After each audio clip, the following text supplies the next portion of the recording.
إنا نعلم ما يسرون وما يعلنون أولم ير الإنسان أنا خلقناه من نطفة فإذا هو خصيم مبين وضرب لنا مثلا ونسي خلقه قال من يحيي العظام وهي رميم قل يحييها الذي أنشاها أول مرة وهو بكل خلق عليم الذي جعل لكم من الشجر الأخضر نارا فإذا أنتم منه توقدون أوليس الذي خلق السماوات والأرض بقادر على أن يخلق مثلهم بلى وهو الخلاق العليم إنما أمره إذا أراد شيئا أن يقول له كن فيكون سبحان الذي بيده ملكوت كل شيء وإليه ترجعون بسم الله الرحمن الرحيم الحمد لله رب العالمين اللهم صل وسلم على سيدنا محمد وعلى آل سيدنا محمد اللهم إنا نستغفرك ونستودعك أدياننا وأنفسنا وأهلنا وأموالنا وكل شيء أعطيتنا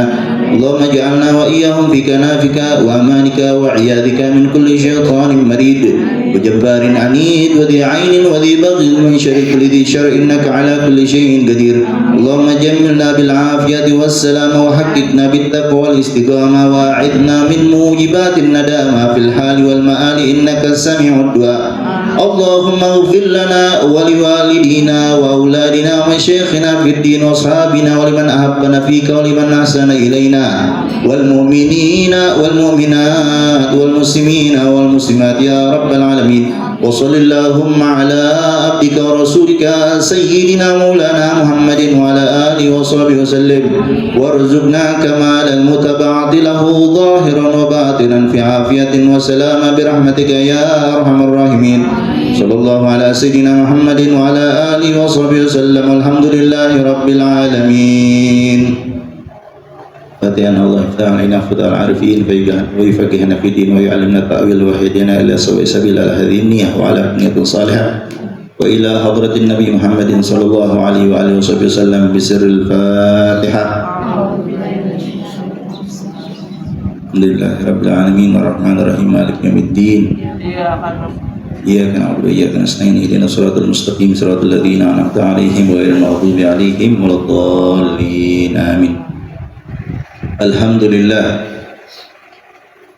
لله الذي هدانا بعبده المختار من دعانا إليه بالإذن وقد نادانا لبيك يا من دلنا وحبانا اللهم صل وسلم وكرم وعظم على سيدنا مولانا محمد مفتاح باب رحمة الله عدد ما في علم الله صلاة وسلاما دائمين بدوام ملك الله وعلى آله وصحبه وسلم. قال الله سبحانه وتعالى في القرآن الكريم يا أيها الذين آمنوا كتب عليكم الصيام كما كتب على الذين من قبلكم لعلكم تتقون. وقال رسول الله صلى الله عليه وآله وسلم من صام رمضان إيمانا واحتسابا غفر له ما تقدم من ذنبه. وقال أيضا من قام رمضانا إيمانا واحتسابا غفر له ما تقدم من ذنبه. Masyaallah ikhwan, para ibu-ibu yang senantiasa dicintai oleh Allah Subhanahu wa taala. Segala puja dan puji syukur kehadirat Allah Subhanahu wa taala. Allah Subhanahu wa taala yang senantiasa mencucurkan daripada rahmat dan kasih sayangnya kepada kita. Di antara kenikmatan yang senantiasa diberikan oleh Allah Subhanahu wa taala adalah nikmat iman, nikmat Islam, nikmat bernabi kepada Nabi besar Muhammad sallallahu alaihi wa alihi wasallam, dan tak lupa pula nikmat yang paling agung yang diberikan oleh Allah Subhanahu wa taala adalah nikmat sehat wal afiat. Alhamdulillah, sehingga pada tahun ini kita masih diizinkan oleh Allah Subhanahu wa taala untuk menjumpai daripada bulan yang mulia, bulan suci Ramadan. Kira-kira girang kagak girang, Bu? Girang, alhamdulillah. Dan pagi hari ini, ya sebelum pengajian, kita mulai aktivitas kita awali dengan pembacaan surat Yasin. Kenapa sih? Karena para salafun salih mereka orang senantiasa mendawamkan pembacaan Yasin. Ya, pembacaan Yasin itu 2 kali sehari. Pertama dibaca setelah sholat subuh, dan yang kedua dibaca setelah habis maghrib. Nabi Shallallahu Alaihi Wasallam ataupun diriwayatkan di dalam athar dinyatakan man qara'a Yasin fi lailatin asbaha maghfuran lahu, yang baca surat Yasin di malam hari itu di pagi harinya segala dosa-dosanya yang diperbuat di malam hari diampuni oleh Allah Subhanahu wa Ta'ala. Begitu juga di dalam riwayat Al-Imam Ad-Dailami, beliau mengatakan barang siapa yang baca surat Yasin pada pagi hari, maka hajat-hajatnya insya Allah dikabulin oleh Allah Subhanahu wa Ta'ala. Karena para malaikat-malaikatnya Allah Subhanahu wa Ta'ala itu sip-sipan, bukan hanya satpam, hansip yang sip-sipan, enggak, tapi malaikat juga sip-sipan. Ada malaikat malam, ada malaikat pagi yang jaganya itu, yang dari subuh dijaga sampai datangnya waktu maghrib, ntar gantian. Nah, yang waktu maghrib sampai datangnya waktu subuh. Jadi insya Allah di saat kita orang mendawamkan bacaan surat Yasin yang dibaca pada waktu pagi dan dibaca setelah maghrib, insya Allah segala dosa-dosanya kita diampunin oleh Allah Subhanahu wa Ta'ala. Alhamdulillah kita sudah mencapai ke puasa yang berapa sekarang nih? Puasa yang ke-9. Ini kira-kira udah pada bolong apa kagak? Puasanya pada bolong apa kagak? Tarawihnya bolong apa kagak? Ya, biasa ibu-ibu dah. Gitu juga tarawihnya bener Bu? Pada bolong apa kagak? Al-Qur'annya juga jangan pernah lupa Kalau seandainya kita orang mungkin lalai di luar bulan Ramadan, kita orang nggak bisa menghatamin Al-Qur'annya gitu ini saatnya bulan Ramadan kita orang hatamin. Itu para ulama mereka orang membagi caranya minimal hatam di dalam bulan Ramadan itu sekali baca tuh sehari 20 halaman, bagi dah tuh. Pagi hari 3 lembar, ntar waktu duha 3 lembar, habis zuhur 3 lembar, ntar habis asar 3 lembar. Ini kagak, dari pagi masak, siang nyuci, asar gibah, kelar. Kapan baca Quran nih kan kayak gitu. Ini bulan-bulan ampunannya Allah Subhanahu wa Ta'ala, bulan rahmatnya Allah Subhanahu wa Ta'ala.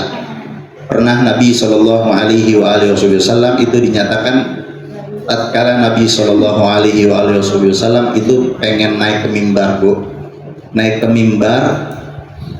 mimbarnya Nabi itu sebagaimana mimbar-mimbar yang ada di masjid itu ada anak tangga. Ketika naik tangga pertama Nabi mengatakan amin, naik tangga kedua Nabi mengatakan amin, naik tangga ketiga Nabi mengatakan amin. Sahabat-sahabat yang melihat Nabi Shallallahu Alaihi Wasallam seperti itu pada bingung, apa maksudnya ini? Dihampiri sahabat tersebut oleh Nabi Shallallahu Alaihi Wasallam. Ditanya Nabi Shallallahu Alaihi Wasallam, kenapa tadi baca amin 3 kali? Nabi Shallallahu Alaihi Wasallam menjawab daripada pertanyaan tersebut, tadi Sayyidina Jibril datang kepada saya. Kemudian Sayyidina Jibril mengatakan, wailun liman adraka Ramadan falam yughfar lahu abadahullah. Barang siapa yang telah menjumpai bulan Ramadan namun Allah Subhanahu wa Ta'ala enggak mengampuni dosa-dosa orang tersebut, maka orang tersebut menjadi orang-orang yang sial. Didoain oleh malaikat Jibril yang ngaminin Nabi. Kira-kira gobul atau kagak gobul itu? Gobul. Yang kedua, Nabi Shallallahu Alaihi Wasallam ditanya kembali, lantas yang kedua itu apaan? Kemudian Nabi Shallallahu Alaihi Wasallam mengatakan, wailun liman adraka abawaihi falam yughfar lahu ab'adahullah. Celaka bagi orang yang mendapati hidup kedua orang tuanya. Artinya di masa hidup orang tuanya, anak tersebut nggak bakti sama orang tuanya. Anak tersebut nggak bakti sama kedua orang tuanya. Kata malaikat Jibril, ab'adahullah, saya sumpahin orang tersebut jadi orang yang sial. Kata Nabi, amin. Kira-kira gobul apa kagak gobul itu? Gobul. Oleh karena itu ya, ini hadisnya panjang gitu, karena sekarang pembahasannya juga tentang masalah fikih saum yang berkaitan tentang masalah hukum-hukum puasa. Ya, ini hanya sekedar mukadimah aja Bu, perkenalan, kan belum kenal kan sama aneh. Taunya aneh cuma hanya selonong-selonong baik begitu, yang ngajar tuh Ustadz Hilal kan kayak gitu. Tapi perlu kenalan, tahu nama aneh Bu? Tahu. Kalau nggak kenal tanya sama aneh hari ini. Ya alhasil begitu. Ya alhamdulillah, segala puji syukur kehadirat Allah Subhanahu wa taala ya. Masyaallah ikhwan, para ibu-ibu yang saya hormati dan tidak pernah saya cintai, kita lanjutkan ke pelajaran kita ya. Kalau Mak Ani itu pengecualian doang ya, jangan diadu-adu dong. Ya alhasil, sekarang pembahasannya yang berkaitan tentang masalah bagaimana kalau seandainya orang yang berpuasa itu dia muntah, puasanya batal apa kagak batal? Setahu ibu gimana kalau orang lagi puasa tahu-tahu muntah itu batal apa kagak batal? Hah? Nah sekarang gitu ya, jawab sesuai apa yang ada di kitab ini ya, berdasarkan daripada hadisnya Nabi Shallallahu Alaihi Wasallam. Ada riwayat daripada Sayyidina Abi Hurairah radhiyallahu taala anhu wa ardha. Tahu Bu Sayyidina Abi Hurairah itu siapa? Nah, apa kagak? Ini adalah salah satu sahabatnya Nabi Shallallahu Alaihi Wasallam yang meriwayatkan hadis itu paling banyak. Kalau di dalam ilmu hadis itu ada yang namanya al-muqtirina sab'ah, 7 orang yang meriwayatkan hadis paling banyak.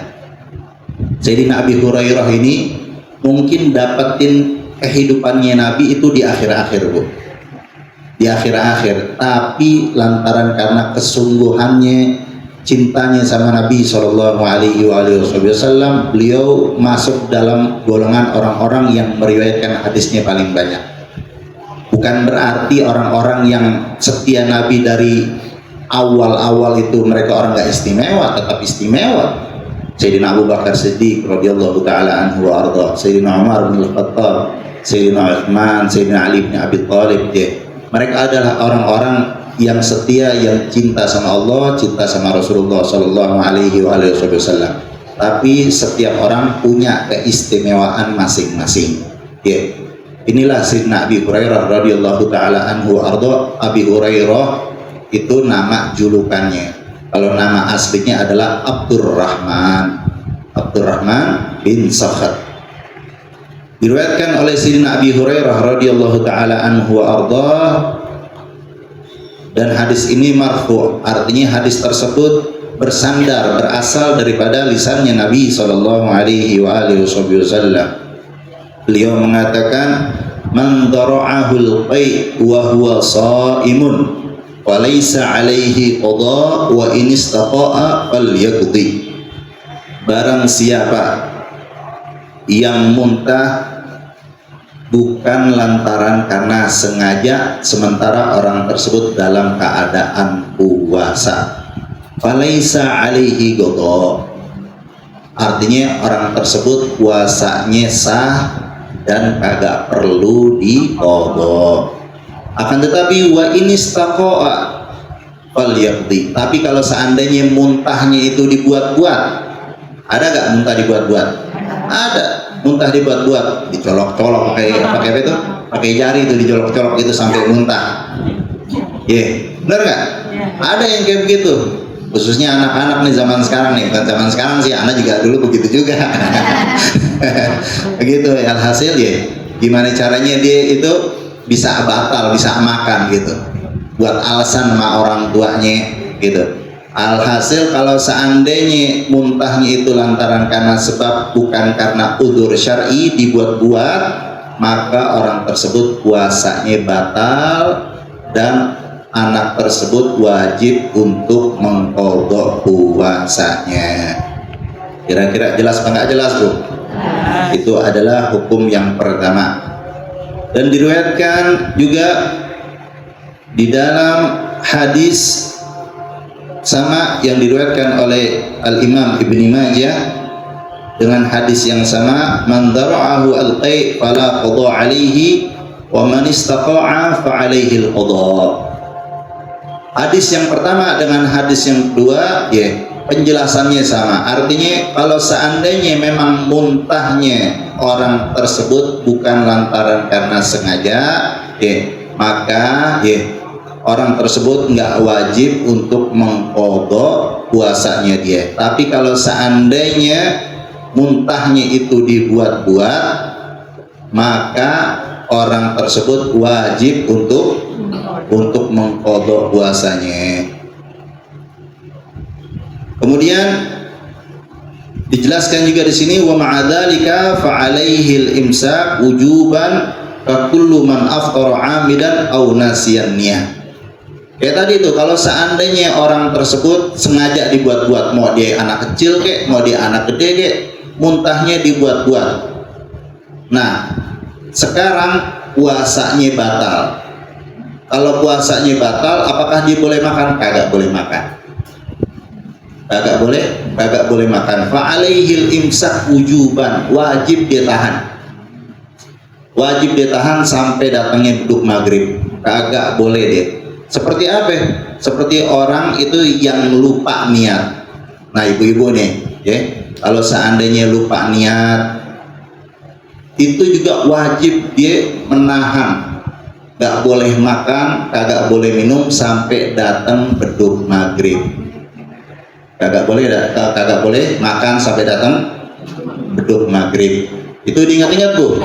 Makanya kita orang nih di dalam berpuasa, di saat di awal-awal Ramadan, kita orang pas lagi niat, itu harus kita orang taklid ataupun menyisipkan niat sesuai dengan madhabnya Al-Imam Malik. Karena kalau Imam Syafi'i, kalau puasa yang wajib itu harus ada yang namanya tabjid, menyisipkan niat itu pada malam hari. Setiap malam tuh dimulai dari setelah sholat maghrib itu boleh lagi niat tuh. Niat nawaitu shauma badin an ada'i fardhi syahri Ramadan hadhihi sanah lillahi ta'ala. Itu dari awal. Kalau yang namanya puasa wajib itu harus setiap malam. Tapi kalau menurut Imam Malik nggak mesti. Kalau Imam Malik satu niat aja, niatnya di awal itu udah cukup. Karena pada hakikatnya puasa yang pertama, puasa yang kedua, puasa yang ketiga sampai puasa yang terakhir itu puasa. Itu ibadah semuanya sama. Tapi kalau Imam Syafi'i melihatnya enggak, puasa yang pertama ini ibadah, puasa yang kedua ini ibadah, tapi harinya itu kan terpisah. Begitu. Jadi kita orang yang bermadhab Syafi'i,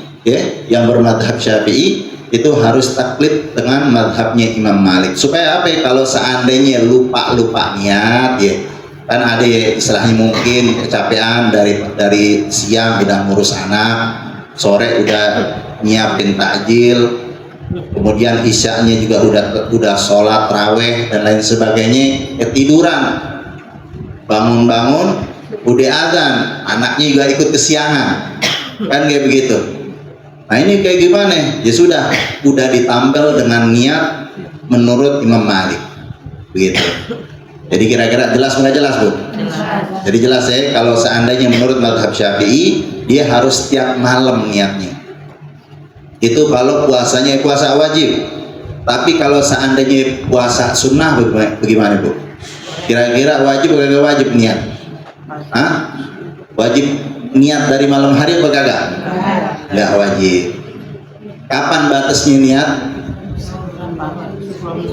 Niatnya itu sebelum dhuhur boleh. Kalau puasanya puasa sunnah, kalau puasanya puasa sunnah itu batasnya itu sebelum dhuhur.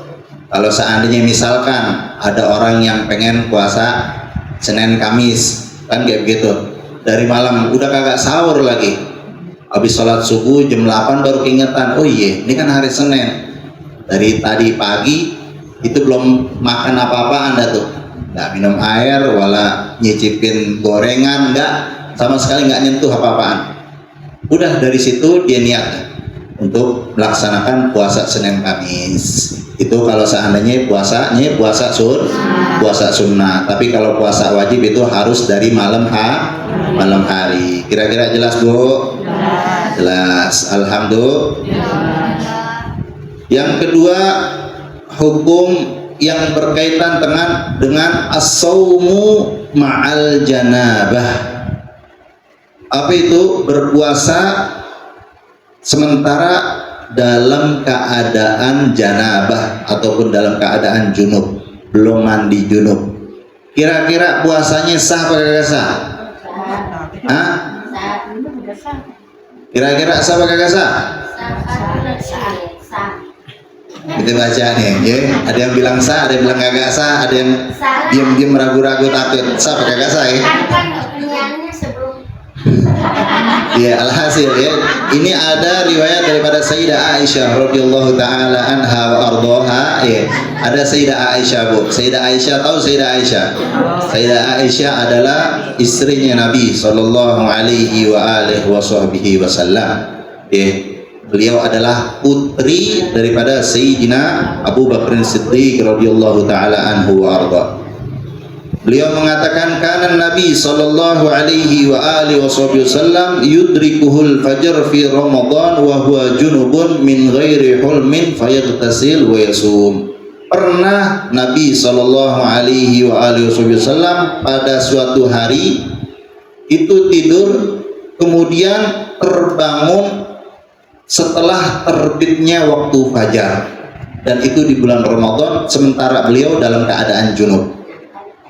Min ghairi hulmin fayaghtasilu wa yasum. Nabi sallallahu alaihi wa alihi wasallam itu beliau junub ya. Di sini bukan lantaran karena sebab hulum. Apa itu hulum? Mimpi basah Bu. Jadi Nabi sallallahu alaihi wa alihi wasallam itu bukan seperti kita ya. Beliau basyarun walaysa kal basyari. Beliau manusia tapi bukan manusia seperti kita. Nabi SAW adalah Nabi yang sempurna, Nabi yang agung. Fayaghtasil, di saat Nabi SAW itu beliau dalam bulan Ramadan, kemudian bangunnya itu pas terbit waktu fajar dalam keadaan junub. Setelah itu Nabi SAW langsung mandi, dan Nabi SAW itu berpuasa waesu. Jadi kesimpulannya, barang siapa yang misalkan ya dalam keadaan junub ya, baik itu bersenggama ataupun lain sebagainya ya, dan itu di bulan Ramadan, maka puasanya itu sah. Puasanya itu sah. Jelas Bu? Wa fi riwayatin asyhadu ala Rasulillah sallallahu alaihi wa alihi wasallam annahu kana la yusbih junuban min jima'in ghairu ihtilam thumma yasumu. Sayyidah Aisyah radhiyallahu taala anhu wa ardha, beliau mengatakan, saya bersaksi bahwasanya Rasulullah sallallahu alaihi wa alihi wasallam pernah sesekali dalam keadaan junub lantaran karena sebabnya itu adalah bersenggama, bukan lantaran karena sebab ihtilam. Dan Nabi Shallallahu Alaihi Wasallam mandi, dan Nabi SAW itu meneruskan daripada puasanya. Jadi kesimpulannya daripada yang kedua ini, judul yang kedua, orang yang dalam keadaan junub dan itu di bulan Ramadan, kesiangan bangunnya setelah adzan subuh, maka puasanya itu tetap sah. Kenapa ada yang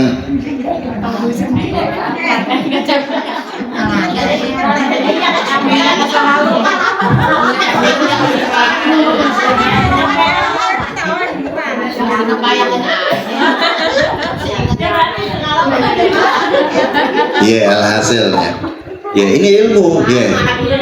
Ini adalah ilmu. Kita orang kiblatnya kita, sumber hukumnya adalah Nabi besar Muhammad sallallahu alaihi wasallam. Apapun yang dilakukan oleh Nabi sallallahu alaihi wasallam itu adalah syariat untuk umatnya. Apa yang dilakukan oleh Nabi sallallahu alaihi wasallam itu adalah syariat untuk umatnya Nabi sallallahu alaihi wasallam. Kata ulama juga, kalau seandainya misalkan Nabi sallallahu alaihi wasallam itu minum khamr, itu kira-kira hukum khamr jadi haram apa jadi halal? Hah? Jadi hukumnya jadi apa? Hukumnya jadi halal karena Nabi sallallahu alaihi wasallam itu minum khamr. Kalau seandainya Nabi sallallahu alaihi wasallam minum khamr, tidak di saat Nabi sallallahu alaihi wasallam itu peristiwa Isra wal Mi'raj, ya, Nabi sallallahu alaihi wasallam itu ditawarin susu, ya. Kemudian yang kedua adalah khamr. Nabi sallallahu alaihi wasallam pilih yang mana? Susu. Pilihnya susu, tapi umatnya pilihnya khamr malam, pilihnya bir bintang. Kan kayak begitu. Nah, ini adalah kesalahan daripada umatnya Rasulullah sallallahu alaihi wasallam yang kurang cinta dengan Nabi sallallahu alaihi wasallam. Bu, enak apa kagak Bu ngaji Bu? Ini soalnya perdana ini, aneh nggak pernah ngajar ibu-ibu, nggak pernah nih. Malu ngajar ibu-ibu, bener. Yang biasa ngajar ibu-ibu itu Ustaz Hilal, aneh nggak pernah ngajar ibu-ibu.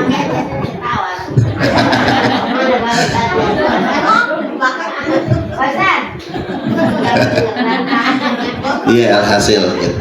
Mengontrol muridnya ya. Ini rata-rata jangan semua.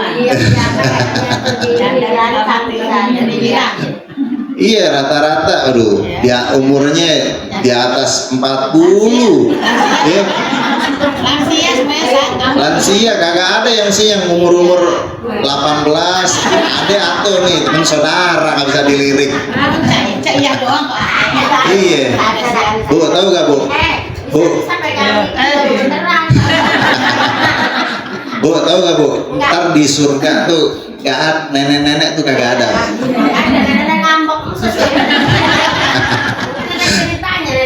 Nah, nenek-nenek nggak ada Bu. Makanya ntar ibu-ibu berarti kagak ada ntar di surga.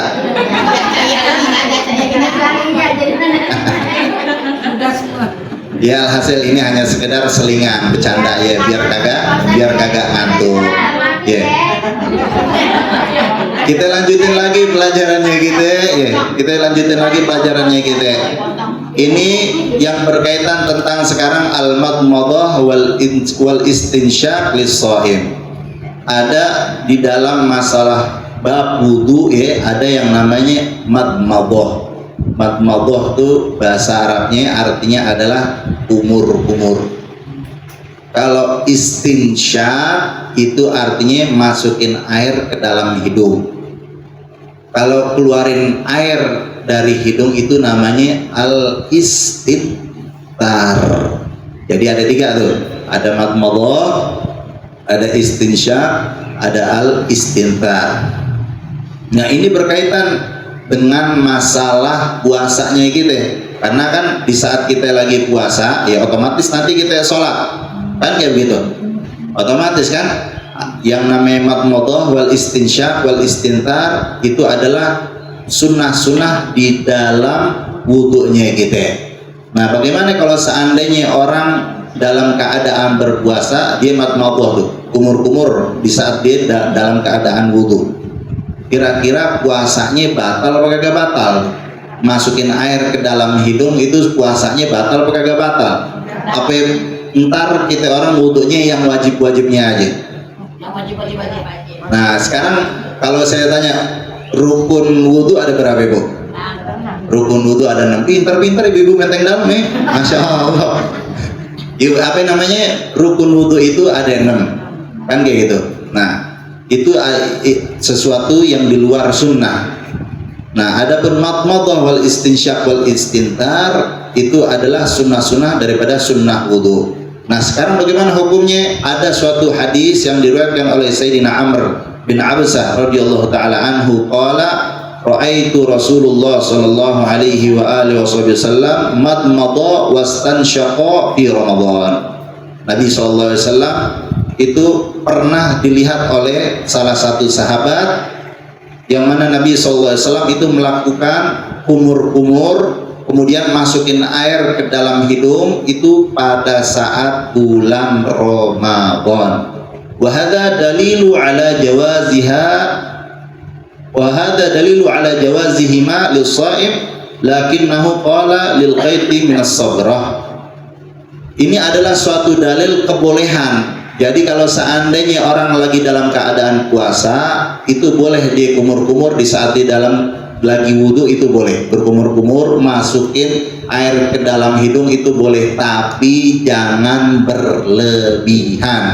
Wa baligh fil istinsyaq illa an takuna shaiman. Jadi jangan banyak-banyak Bu masukin airnya. Ini kagak, masukinnya sebanyak-banyaknya. Dia sambil apa? Minum air. Sambil menyelam minum air. Nah itu jangan kebanyakan. Jadi seperlunya aja. Begitu juga ngebersihin hidungnya juga jangan banyak-banyak. Karena kalau kebanyak-banyak itu bisa membatalkan puasanya kita. Walihada qala ulama in sabaqahul ma wa lam yuballigh la yadurruh wa in balagha fadaqala syai'in afqara wa alaihi al-qadha. Kalau seandainya memasukkan air dan enggak berlebihan, seperlunya aja, maka itu enggak mudarat, enggak masalah dan enggak membatalkan puasanya. Tapi kalau seandainya berlebihan, wa in balagha, kalau seandainya berlebihan, fadaqala syai'un, nah air tersebut masuk ke rongga, aftara wa alaihi al-qadha, maka puasanya orang tersebut jadi batal dan dia wajib mengqadha puasanya. Jelas Bu? Kalau seandainya kagak berlebihan itu kagak masalah, tapi kalau seandainya berlebihan dan masuk maka wajib qadha dan puasanya itu batal. Wa hakadha in sabaqahu al-ma' fi ma'murin bihi la yadurruh wa in sabaqahu ma'al manhi anhu aftara wa 'alaihi al-qadha.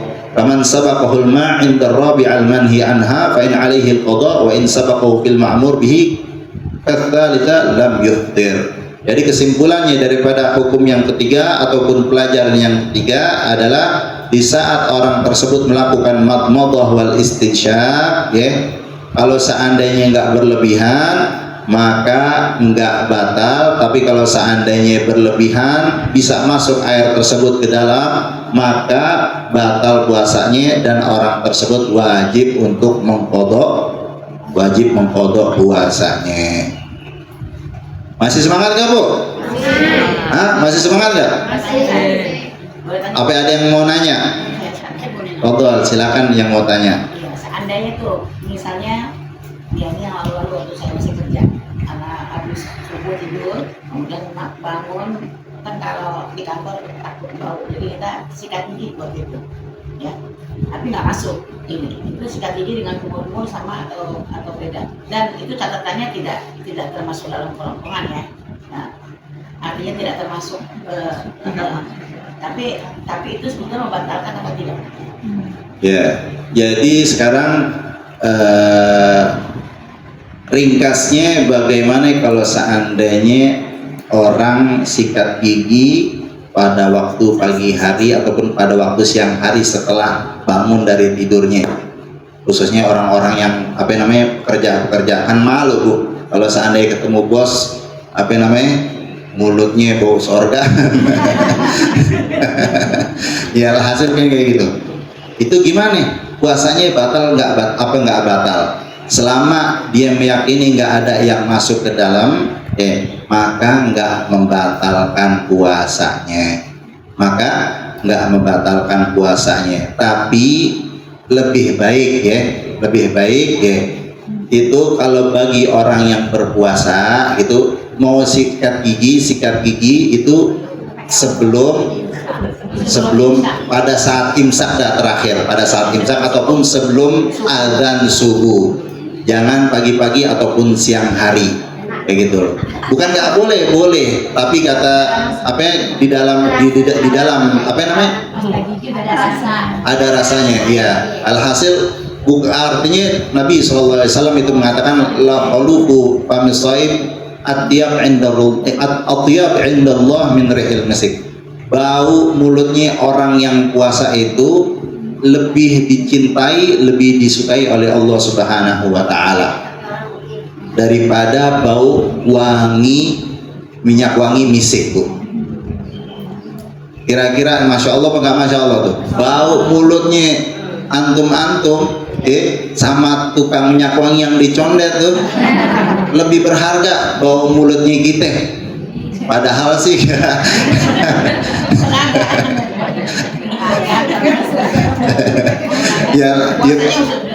ya padahal kalau kita sendiri nyium bau sendiri aja, Bu. Ya Allah.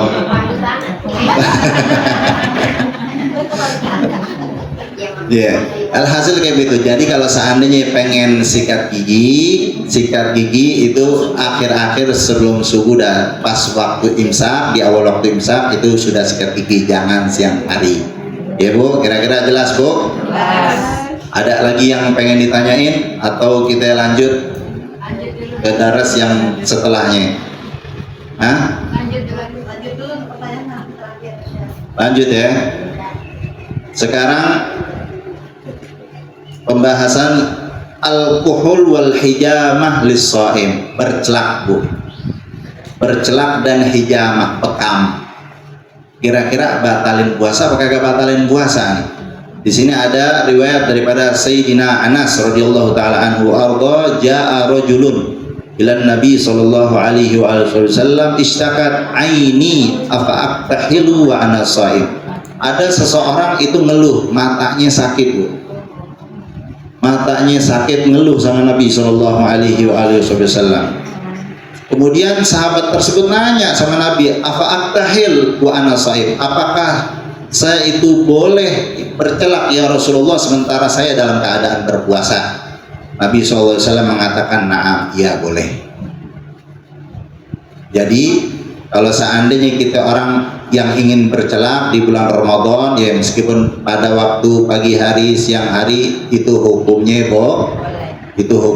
boleh. Dan celak itu adalah sesuatu yang bagus, daripada salah satu sunnahnya Nabi Shallallahu Alaihi Wasallam. Dan juga ada daripada salah satu doa ya ataupun riwayat di saat adzan, pada saat kalimat asyhadu anna Muhammadar Rasulullah, itu kita orang diajarin apa itu namanya, menempelkan kedua jempolnya kita itu di mulutnya kita. Ini, Bu, sambil baca, bukan ditempelin doang, baca. Dikatakan manik tahala bimimi Muhammadin lam yusibhu romat, barang siapa yang bercelak pada saat kalimat Muhammad di saat adzan, maka kagak bakal terkena penyakit mata. Bacaannya apa? Marhaban bihabibi ya qurrata ain Muhammad bin Abdullah sallallahu alaihi wasallam. Saya ulangi lagi, marhaban bihabibi ya qurrata ain Muhammad bin Abdullah sallallahu alaihi wasallam. Sekali lagi, marhaban bihabibi ya qurrata ain Muhammad bin Abdullah sallallahu alaihi wasallam. Jadi besok kalau dengar adzan asyhadu anna Muhammad, langsung deh tuh tempelin kedua jempolnya di mulut sambil bacain, Bu, marhaban bihabibi ya qurrata ain Muhammad bin Abdullah sallallahu alaihi wasallam. Dikesatin ke matanya begini, Bu. Insyaallah gak bakalan kena penyakit mata. Dan kalau seandainya memang kena penyakit mata, ya memang udah takdirnya dari Tuhan.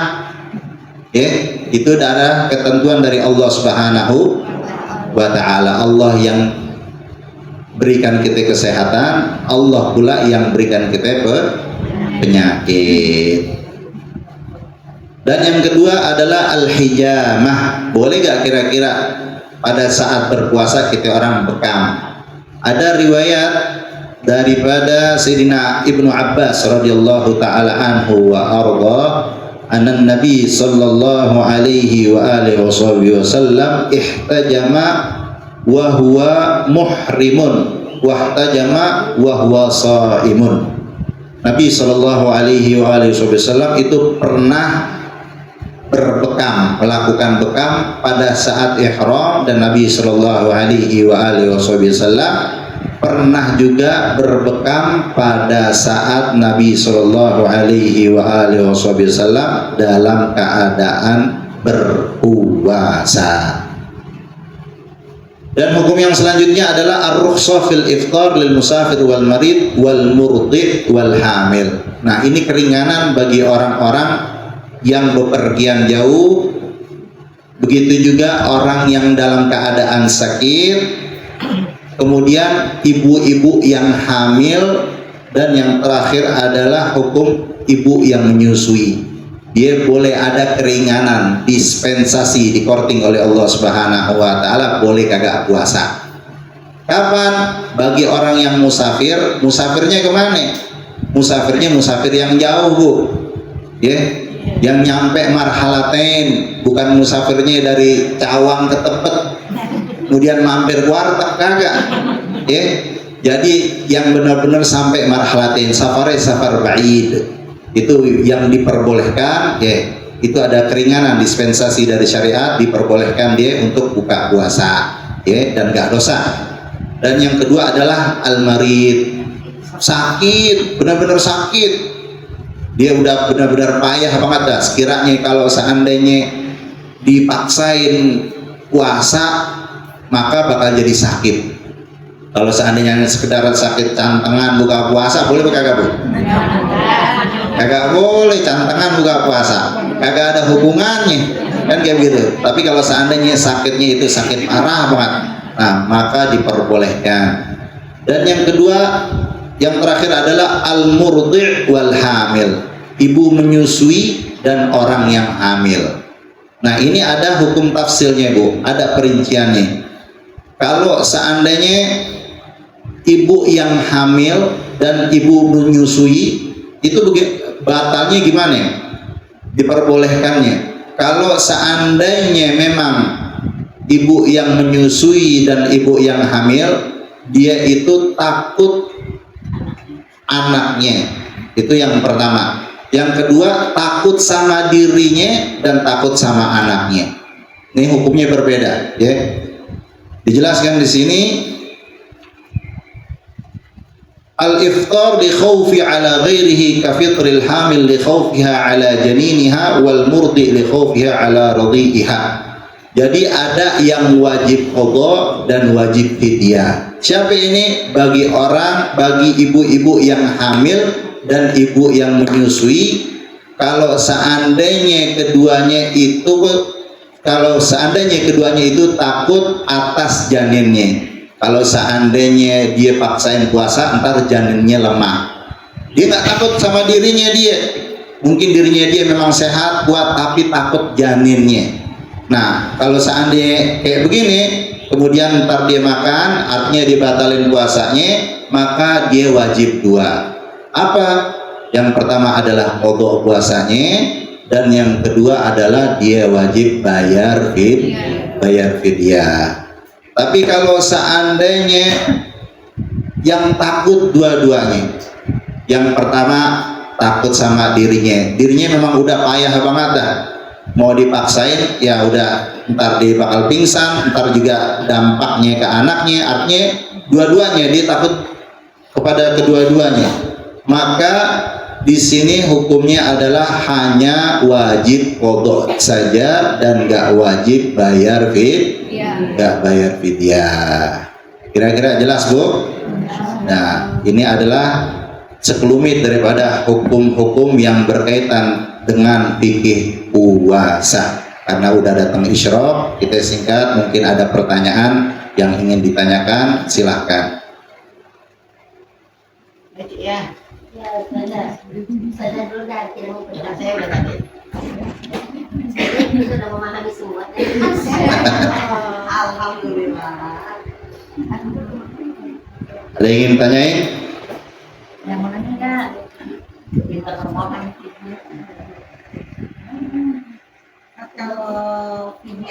seberapa ya?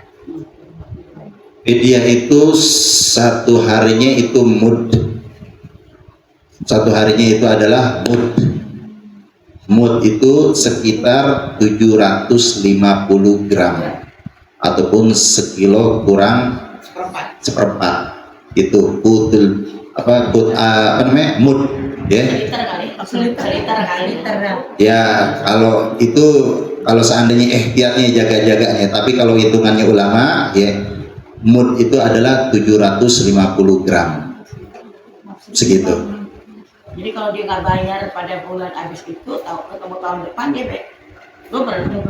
Ya kalau seandainya orang misalkan ya, Ketemu tahun nih ada ibu-ibu puasanya dia belum bayar, ya puasa yang kemarin tuh tahun kemarin belum bayar. Nah itu jadinya double dia. Dan juga diriwayatkan di dalam salah satu hadis, kalau seandainya orang itu masih punya utang puasa tahun kemarin, maka puasa yang tahun sekarang yang dijalanin itu kagak diterima sampai dia bayar utangnya, diselesain utangnya. Jadi bagi ibu-ibu ya, ataupun siapapun yang masih punya utang, maka bayarin utangnya, karena itu adalah sesuatu yang wajib, perintahnya Allah subhanahu wa ta'ala. Kira-kira jelas? Kalau bayar videonya di masjid gitu. Baik, kalau untuk masalah bayar fidyahnya itu boleh kita orang serahkan langsung ke fakir miskinnya juga boleh.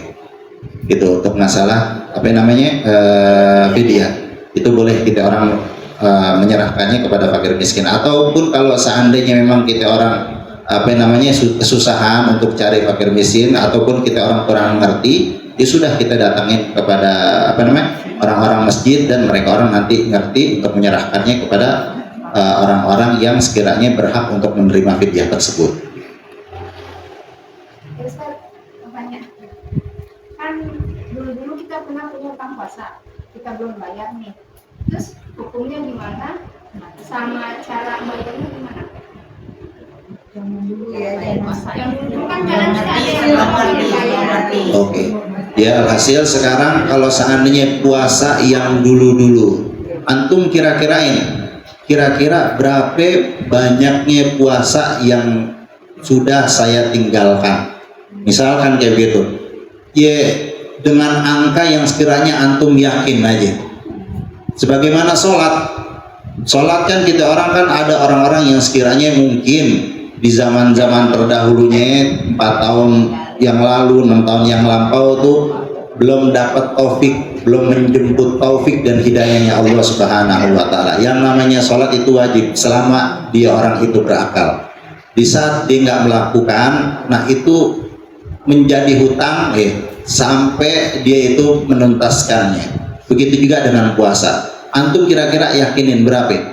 Oh kayaknya saya punya hutang itu sebanyak 10 ataupun 20, yang sekiranya antum itu bilangan nggak bakal ragu-ragu lagi gitu. Udah nanti cara menjalankannya sudah antum di luar bulan Ramadan, setelah keluar bulan Ramadan antum qadha deh.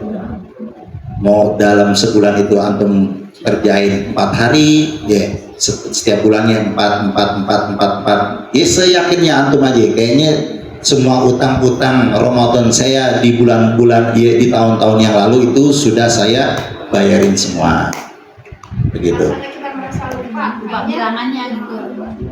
Begitu kalau seandainya untuk masalah kayak gitu, kita orang yang yakinin, kita orang perkirakan sendiri berapa. Kayak sholat, antum berapa lupanya?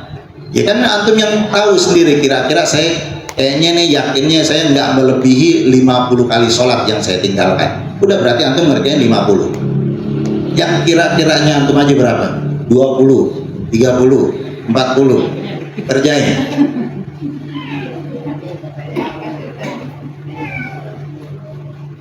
Ada lagi? Saya sih merasa alhamdulillah insya Allah dari balik sampai tua ini tidak pernah meninggalkan sholat. Tapi karena saya ngaji dan saya diajarkan untuk habis sholat pada adaan, kemudian saya naik lagi kodoan. Itu selama bertahun-tahun. Itu gimana hukumnya saya? Karena saya memang pengen aja mendawamkan kodok. Ya, alhasil kalau seandainya, nah ini adalah contoh ya.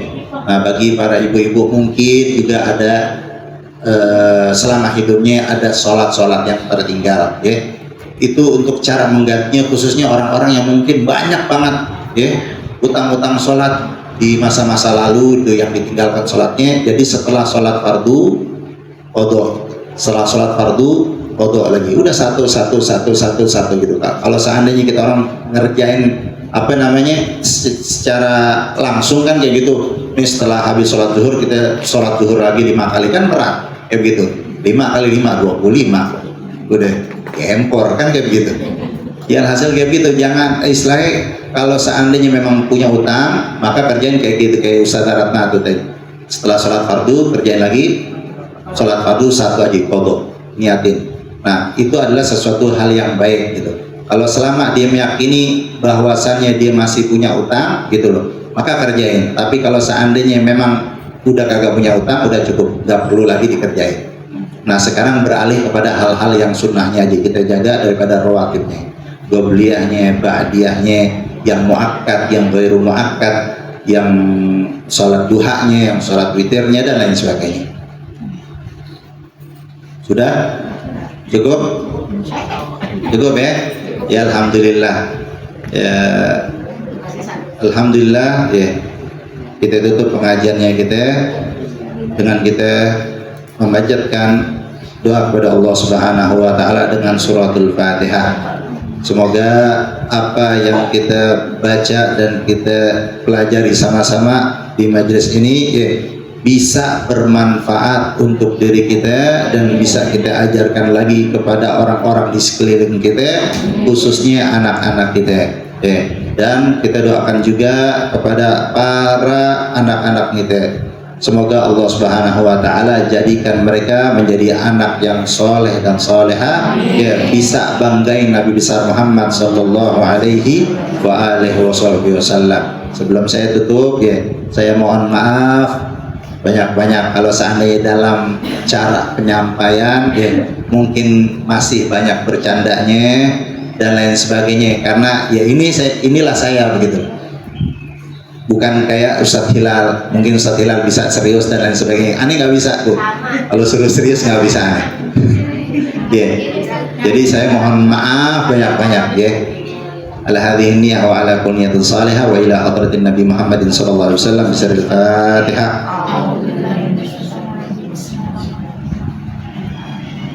Maghdubi alaihim waladdallin amin. Allahumma iftah lana abwabal khair waj'alna min ahlil khair ya man waffaqa ahlil khair lil khair anahum alaih waffiqna lil khair wa a'inna alaih. Sallallahu ala sayyidina Muhammadin wa ala alihi wasallam walhamdulillahi rabbil alamin. Satu lagi Bu, ada ilmu ini udah datang waktu isyraq, mungkin ibu-ibu pulang ke rumahnya ya. Jadi ajaran dari para ulama, kalau seandainya memang bisa dipisah antara sholat isyraq dengan sholat duhanya silahkan.